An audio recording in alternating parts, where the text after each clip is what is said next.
Olá, bom dia, meus irmãos, meu irmão, minha irmã. Vamos então seguir as nossas aulas aqui de EBD, voltando a focar aqui na pessoa do Filho, do Senhor Jesus Cristo. Falamos nas primeiras aulas a respeito do Senhor Jesus, que ele é o Filho de Deus, que também é o Filho do homem. Falamos da união hipostática, a junção das duas naturezas, numa única pessoa, a natureza divina, a natureza humana. Falamos um pouquinho do que significa ser o Filho unigênito. Também falamos de que o Senhor Jesus é o novo Adão, que Deus colocou na terra para fazer aquilo que o primeiro Adão não conseguiu fazer. Falamos dos 4 nomes ou dos 4 títulos que introduzem a genealogia de Jesus no Evangelho de Mateus: Jesus, Cristo, Filho de Davi, Filho de Abraão. Discorremos sobre esses assuntos e falamos que Jesus é o Senhor e o que está envolvido em torno desse nome ou desse título. Hoje vamos continuar falando um pouquinho da pessoa de Jesus, olhando para alguns aspectos do ministério terreno dele. O que ele priorizou no seu ministério, as coisas que ele fez, e vamos olhar tanto para o conteúdo que ele fez, das coisas que ele fez, também vamos olhar um pouquinho do principal aspecto da forma com que Jesus fez todas as coisas que fez, tá bom? Então, nesse sentido, irmãos, eu queria falar com vocês hoje a respeito de que Jesus era considerado mestre, tá? Então, nós vamos ver alguns versículos onde Jesus é apontado como mestre, ele mesmo se intitula em algumas poucas vezes como mestre, e o que isso tem a ver com o ensino. Tá bom? Então vamos começar a olhar aqui, ó, Mateus 26, versículo 18 e 19. Vamos ler, você acompanha comigo aqui. E ele lhes respondeu: vão até a cidade, procurem certo homem e digam: o mestre diz. Tá vendo? Ó, ele está mandando as pessoas identificarem ele como mestre. O mestre diz: o meu tempo está próximo. É em sua casa que celebrarei a Páscoa com os meus discípulos. E eles fizeram como Jesus lhe havia ordenado e prepararam a Páscoa. Aqui ó, já é finalzinho do Evangelho de Mateus, naqueles dias que antecederam a última Páscoa, na semana em que o Senhor Jesus se entregou à morte. E ele fala para alguns de seus discípulos: vão até tal lugar e falem para o dono daquela casa. O mestre diz que ele quer usar a sua casa para celebrar a Páscoa, tá bom? Vamos para o próximo versículo. Mateus 8, 18 e 19. Vendo Jesus muita gente ao seu redor, ordenou que passassem para outra margem. Então, aproximando-se dele, um escriba disse a Jesus: Mestre, vou segui-lo para onde quer que o Senhor for. Tá bom? Então veja que durante o ministério de Jesus, inúmeras vezes vocês vão identificar os textos, a ocupação, uma das ocupações, se não a maior ocupação que ele tinha, que era a questão do ensino, tá bom? E aqui você vê ele sendo reconhecida por um escriba, aquele que copiava a lei e reproduzia a lei, que mantinha a lei escrita de maneira rigorosa, e então eram homens que conheciam profundamente a lei do Antigo Testamento. E esse homem, esse escriba, ele está dizendo para o Senhor Jesus: Mestre, eu estou tão impressionado com as coisas que você fala e ensina que eu quero segui-lo por onde o Senhor for, tá bom?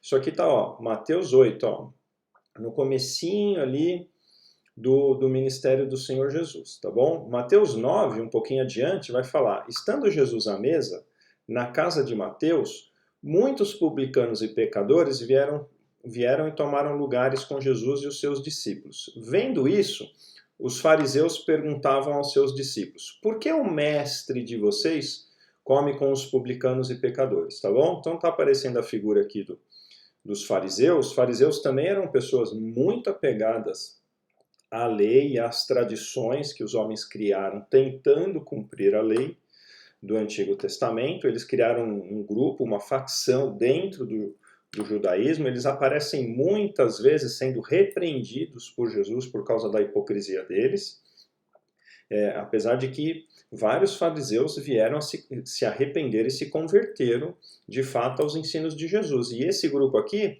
quando eles perceberam que Jesus estava se juntando com publicanos e com pecadores, né, pessoas comuns do povo, que esses fariseus orgulhosos consideravam pessoas indignas, eles perguntaram para os discípulos de Jesus: o mestre de vocês come com publicanos e pecadores? Mas eles estão usando aqui a expressão mestre, tá bom? Então até aqueles opositores mais fervorosos de Jesus reconheciam que ele era mestre, tá bom? Vamos aqui em Mateus 5, 1, 2. Ao ver as multidões, Jesus subindo ao monte... Ao ver as multidões, Jesus subiu ao monte. Ele se assentou e os seus discípulos se aproximaram dele. Então ele passou a ensiná-los, tá vendo? Olha a ocupação que o Senhor Jesus dá grande ênfase no seu ministério terreno, no seu dia a dia, tá? A grande preocupação dele com o ensino. Tá? Ele tinha que pegar toda a escritura do Antigo Testamento, elucidar, corrigir os erros de interpretação e de aplicação que os judeus faziam, muito por causa dos desvios dos escribas, dos sacerdotes, dos fariseus, dos saduceus, das várias facções. Então ele gastava muito tempo do seu dia ensinando, ensinando e ensinando. Tanto as coisas antigas, ele fazia as correções, quanto ele também acrescentava novas informações e elucidava muitas coisas aos seus discípulos, tá bom? Mateus 7, 28 e 29. Quando Jesus acabou de proferir essas palavras, as multidões estavam maravilhadas com a sua doutrina. Olha aquela palavrinha. A gente começou a primeira aula desse curso lá em fevereiro, falando da sã doutrina, né, a doutrina dos apóstolos, e essa doutrina ela é toda baseada na doutrina do Senhor Jesus, tá bom? E por que as pessoas estavam maravilhadas? Porque ele as ensinava como quem tem autoridade e não como os escribas. Os escribas, por distorcerem as escrituras e por não praticarem muitas das coisas que eles queriam que as outras pessoas praticassem, eles caíam em descrédito, tá bom? Então eles não tinham autoridade diante do povo, porque eles ensinavam errado e ainda não praticavam boa parte do que eles ensinavam. Tá? Ao contrário, o Senhor Jesus ensinava com autoridade e ele deixava as pessoas maravilhadas com as suas palavras. Irmãos, aqui tem um resumo eu não vou entrar na maioria desses textos, mas se vocês quiserem pausar o vídeo e anotar, depois vocês podem ler, nos 4 evangelhos você tem várias citações de momentos do relato do ministério de Jesus, onde ele está ensinando, ensinando e ensinando, tá bom? Pode pausar, anotar, depois você volta o vídeo. Vamos adiante aqui. Eu sempre me atrapalho com ir para lá, eu vim para cá. Lucas 21, 37 e 38. Jesus ensinava, olha isso daqui, tem muita gente que torce o nariz para o ensino na igreja, né, irmãos? Olha o testemunho bíblico a respeito do ministério de Jesus, o que ele fazia, com que ênfase, né? com que preocupação com o ensino. Jesus ensinava todos os dias, no templo. Mas à noite saía e ficava no monte chamado das Oliveiras. Ele ia orar, ele ia ficar sozinho, e ele ia orar algumas, poucas vezes, chamando os seus discípulos mais próximos para orar com ele. Tá bom? E todo o povo, olha a diferença entre a nossa geração e muitas gerações de crentes e a geração daqueles crentes que testemunharam a vida e a obra de Jesus e que formaram a igreja primitiva. E todo o povo madrugava para ir ao encontro dele no templo a fim de ouvi-lo. Percebeu a diferença, irmãos? Pensa bem quando você se incomodar, porque o pastor passou de 30 ou 40 minutos de ensino e você chegou atrasado ainda no culto para ouvir isso, tá bom? Jesus ensinava todos os dias no templo, mas à noite saía e ficava no monte chamado das Oliveiras. E todo o povo madrugava para ir ao encontro dele no templo a fim de ouvi-lo. Lucas 19, 45, 48, ainda dentro dessa ênfase de ver Jesus como mestre, aquele que ensinava com propriedade. Depois, entrando no templo, Jesus começou a expulsar os que ali vendiam, dizendo-lhes: está escrito, a minha casa será casa de oração, mas vocês fizeram dela um covil de salteadores. Diariamente Jesus ensinava no templo, percebeu? Aqui você tem uma das vezes em que o Senhor Jesus se mostra irritado e usa de força para purificar o templo, ou seja, tirar dali da porta do templo aquelas pessoas que estavam ali sem interesse num relacionamento santo com Deus, mas simplesmente usando da religiosidade para ganhar dinheiro, desvirtuando o propósito daquele templo, tá bom? E aqui o Senhor Jesus tira as pessoas daquele templo, ele as repreende de maneira firme. Está escrito, a minha casa será casa de oração, mas vocês fizeram dela um covil de salteadores, olha, um covil de ladrões. E diariamente Jesus ensinava no templo. Os principais sacerdotes, os escribas e os maiorais do povo procuravam tirar-lhe a vida, mas não achavam uma forma de fazer isso, porque todo o povo, ao ouvi-lo, era cativado por ele. Irmãos, note então que o ensino que o Senhor trazia era um ensino de correção e era um ensino de repreensão. Ele apontava para o erro das pessoas e para a perversidade das más intenções das pessoas que usavam de religiosidade para desvirtuar os propósitos de Deus para a vida daquela comunidade, tá bom? E em fazendo isso, aquelas pessoas que praticavam esses desvios se revoltavam com Jesus. E é uma marca do ministério dele, ele ser perseguido, e não é uma perseguição só para se livrar de Jesus, não, para mandar ele longe. Era uma perseguição para tirar a vida de Jesus. Ele, desde o início do seu ministério público, ele começa a ser perseguido, foi perseguido durante todo o seu ministério, até quando ele se entregou e permitiu que os seus inimigos o matassem e o levassem à cruz, tá bom? E tá aqui, ó, diariamente ensinava no templo, tá bom? Não era uma vez por semana, 30, 40 minutos, ou mais uma vez, mais uma horinha com a IBD, ou mais uma horinha, uma ou duas vezes por semana com algum ministério. Ele ensinava diariamente no templo, e se você for ler os discursos de Jesus, muitos deles iam durante o dia inteiro a ponto das pessoas se esquecerem de comer e beber, tá? Porque estavam ali atentas com aquilo que ele ensinava. Indo para 2 João, irmãos, 1,9, já bem depois da morte, ressurreição e ascensão de Cristo, já com a igreja primitiva estabelecida em andamento, olha que o apóstolo João escreveu. Todo aquele que vai além da doutrina de Cristo, tá vendo? Ele está fazendo menção a essa doutrina que Cristo ensinou, tanto com as correções do Antigo Testamento, quanto o acréscimo de novas informações, aquilo que ele deixou para fundamento dos apóstolos pregarem e ensinarem a igreja e darem início à Igreja Universal, ele chama isso de doutrina de Cristo. E nela não permanece, não tem Deus. Então ele está falando assim, todo mundo que passa pela doutrina de Cristo, acrescenta coisas ou não fica nela, não tem Deus. O que permanece na doutrina, a pessoa que permanece nessa doutrina que Cristo deixou por meio dele e depois por meio dos apóstolos, esse tem tanto o Pai como o Filho. Repare que a doutrina, ela é essencial para a vida de todo discípulo, tá bom? Como a gente vai ver um pouquinho mais para frente. Ela faz parte da base que sustenta a vida do verdadeiro discípulo e aquele que está crescendo no conhecimento de Deus e amadurecendo na fé, tá bom? Olha que esse texto, pegando em Atos, ó, que narra a ascensão de Cristo e o início da igreja, olha o que Atos, capítulo 2, bem lá no comecinho, fala sobre a comunidade da igreja primitiva. E perseveravam na doutrina dos apóstolos e na comunhão, no partir do pão e nas orações, tá bom?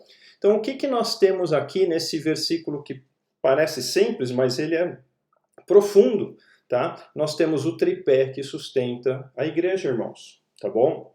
Uma boa igreja, uma igreja verdadeira, uma igreja saudável, ela se apoia nesses 3 pilares. Quais são os pilares? A doutrina dos apóstolos, a comunhão e a oração, tá bom? Muitas igrejas rejeitam a doutrina dos apóstolos e começam a se desviar nos seus propósitos e nas suas práticas. Elas promovem ajuntamentos, que são encontros sociais, e de fato, quando você vai avaliar aquilo, não é uma comunhão tal qual a Bíblia propõe, é um ajuntamento de pessoas. A igreja passa a se tornar um clube social. As pessoas se juntam para fazer algumas coisas de interesse comum, trocam ali amenidades, e, enfim, e chamam isso de comunhão, tá bom? Por quê? Porque não tem a doutrina dos apóstolos. Ao contrário, também acontece. Muitas igrejas se voltam para um estudo fervoroso, denso, completo, da doutrina dos apóstolos e se esquecem da comunhão. Elas acabam virando quase que uma escola religiosa da religião judaico-cristã, tá bom? E a oração, ela tem que ser fruto disso, da doutrina dentro de uma comunhão saudável. A doutrina saudável vai levar a uma comunhão saudável. E essas duas coisas juntas vai levar à oração saudável. Por que os incrédulos que estão nessas seitas pseudo-cristãs, elas oram bastante? Elas têm comunhão, oram bastante, mas elas oram errado. Elas oram por coisas erradas, elas buscam coisas erradas. E elas geralmente, quando pedem, só sabem pedir sobre saúde e sobre dinheiro. E pedir sobre saúde e sobre dinheiro, ainda que seja ilícito, não é o propósito maior na vida do crente. Se você for estudar as orações que os apóstolos faziam no Novo Testamento, você vai ver que muito das orações tem a ver com o pleno conhecimento de Deus, para que as pessoas tenham cada vez mais conhecimento, cada vez mais discernimento e cada vez mais sabedoria a respeito das coisas de Deus. E são orações que envolvem assuntos muito maiores, muito mais elevados do que eu simplesmente pedir por comida, bebida, roupa e saúde, apesar de que nós necessitamos dessas coisas, tá bom? Então tá aqui, irmãos, o tripé, tá bom? Daquilo que deveria sustentar uma igreja saudável. Doutrina dos apóstolos, comunhão verdadeira e orações mais elevadas, orações que envolvem não só as necessidades temporais desse mundo, mas também que envolvam as coisas espirituais, tá bom? Vamos continuar aqui. Agora aqui, irmãos, eu quero ler um versículo com vocês que vai focar e serve principalmente para você, meu irmão, minha irmã, que está percebendo uma vocação, um chamado, uma inclinação para a questão da área do ensino dentro das igrejas. Talvez alguns irmãos estejam despertando isso agora, outros já estão se preparando já há mais tempo e têm percebido que tem o dom do ensino. Vamos dar uma olhadinha aqui a respeito alguns dos aspectos que envolvem o ensino dentro das igrejas. Vamos ler aqui Atos 5, do versículo 16 ao 21. Vinha também muita gente das cidades vizinhas de Jerusalém, levando doentes e atormentados por espíritos imundos, e todos eram curados. Aqui já não é obra de Jesus, tá bom, irmãos? Aqui é a consequência da obra do Mestre, consequência da obra daquele que serviu ensinando como mestre os seus discípulos, e a continuidade do trabalho dele por meio dos apóstolos, por meio dos primeiros discípulos. Levantando-se, porém, o sumo sacerdote e todos os que estavam com ele, isto é, o partido dos saduceus, ficaram com muita inveja. Prenderam os apóstolos e os recolheram à prisão pública. Mas de noite, um anjo do Senhor abriu as portas da prisão e, levando-os para fora, lhes disse: Vão ao templo e digam ao povo todas as palavras dessa vida. Tendo ouvido isto, logo ao amanhecer, entraram no templo e ensinavam. Percebeu? Aqueles homens que estiveram ali naquele discipulado com o Senhor Jesus, vivendo com Ele, caminhando com Ele, dormindo nos mesmos lugares, comendo nos mesmos lugares, ouvindo as palavras do Mestre e vendo aquilo que Ele fazia, tanto no que diz respeito ao conteúdo do que Ele pregava, como no que diz respeito à forma do que Ele pregava, do que Ele ensinava, eles foram perseguidos pelos religiosos. Olha aqui, ó. Os sumos sacerdotes, vários outros textos falam das perseguições de vários fariseus. Aqui está falando também dos saduceus, que era uma outra facção dentro lá da cultura dos judeus. E olha a motivação da perseguição: inveja. Inveja. E o que eles faziam? Mandaram prender os apóstolos, tá bom? O Senhor Deus, no seu poder, ele mandou anjo, aqui ó, cadê? Recolheram as prisões. Mas de noite, um anjo do Senhor, tá vendo? Ó, Deus enviou um anjo, abriu as portas da prisão e falou: olha, continuem falando, continuem ensinando. Apesar da perseguição que vocês já estão sofrendo, e eles sofreram perseguição até o fim da vida, todos eles, com exceção de João, foram martirizados, foram perseguidos e mortos de diversas maneiras. E João só que morreu velho, mas mesmo assim foi preso durante muitos anos numa masmorra de uma ilha distante. Todos eles sofreram perseguição. E perseguição, meu irmão que quer servir ao Senhor na área do ensino, perseguição é o que te aguarda, tá bom? Vamos continuar aqui. Então, acabamos então.